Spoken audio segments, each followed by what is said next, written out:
you were just singing a Michael Jackson song written by R. Kelly. I just did an interview with Teddy Riley. Yeah, I gotta look at that interview. I've been seeing the clip. Mm-hmm. I gotta look. I used to like Teddy Riley, boy. That was a fly nigga, boy. One of the greatest musical minds, period. I Really. need a beat, Teddy Riley. You need a what? I need a track. Tell him I need a beat. All right, I got his number. I'll hit All him up. right, you need to plug me in Boosie, Teddy Riley. Boosie wants to right now. Boosie wants to work with you right now. Oh yeah, no, listen. Like I literally, when we got that interview locked in, I flew to Las Vegas and went to his house and did the interview there, surrounded by his family. It was real dope. And you know, I mean, his catalog goes back to like, you know, Dougie Fresh, the show. He produced that back in the day. Yeah. You know, Rump Shaker. Pharrell came from his camp. Pharrell wrote the lyrics to Rump Shaker. I mean, you know, No Diggity, his biggest record, that shit went diamond. You know, Guy. Man, his catalog is intense. And let's not forget his biggest thing was he produced Michael Jackson's Dangerous album.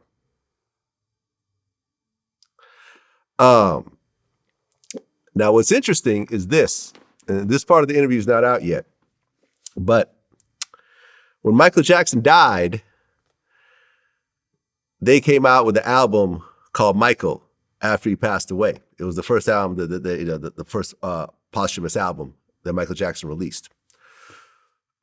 Teddy Riley was given the vocals, and essentially the story was that when Michael was still alive, he was staying at this dude's house and he recorded a bunch of songs in that guy's studio in his basement. And after he passed away, the guy brought all the vocals to Sony. Sony took the vocals, gave them to Teddy Riley. The family signed off on it. They put the album out. And right after it came out, Quincy Jones said, "Those aren't Michael Jackson's vocals." Teddy Riley was like, "Oh, Quincy's old. He don't know. He can't even hear no more." Jermaine Jackson said, "Those aren't Michael Jackson's vocals." All of this shit went on, and I asked him point blank. I asked Teddy, I said, "On that album, is that really Michael Jackson's vocals?" He said, "One song is Michael Jackson's vocals. All the rest of those vocals are fake." You know, August 2022. Do you think that those were actually Michael's vocals or not? If I tell you today, Right now. I can tell you right now that no. No. This came out on Sony, Epic Records, Michael Jackson's label. L.A. Reid was the president at the time. L.A. Reid So got I a took fake album? With fake vocals. With fake. So who with vocals it was? Okay, so listen, you know me, I'm an investigative journalist. I'm going to keep going, right? I know a lot of people. So who do I call next? I called the Dark Child, Rodney Jerkins, who was Michael Jackson's producer when he died. So I'm like, "Yo, Rodney, do you know about this Michael album?" He's like, "Yeah." I'm like, "Are those vocals real?" He said, "Nope. Those are all fake." He said that they brought them to me and they had like 5 tracks. They played them for me.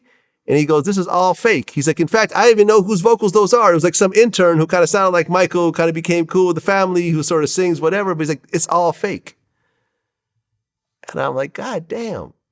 They put out a whole fake Michael Jackson album. They got like Akon to do a feature. They got like Lenny Kravitz to do a feature. Like it's just a whole multi-platinum fake album.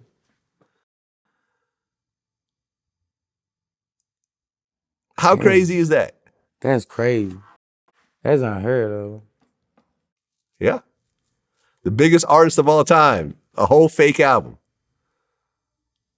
But you know, when I asked Rodney, I'm like, "Yo, like how would they do this? Like you're telling them it's fake and they still put it out." And he goes, "Well, here's the thing about the record labels, right?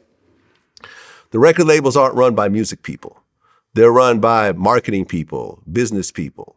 They don't really care about the music. They're just looking at the money. So they're like, okay, does it sound close enough? Can we get away with it? Are we going to make tens of millions of dollars off of it?" That album should be took off the shelves, bro.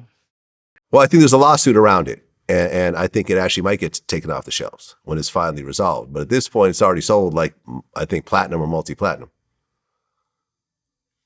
But that's the crazy shit that happens. A whole fake Michael Jackson album, commercially released.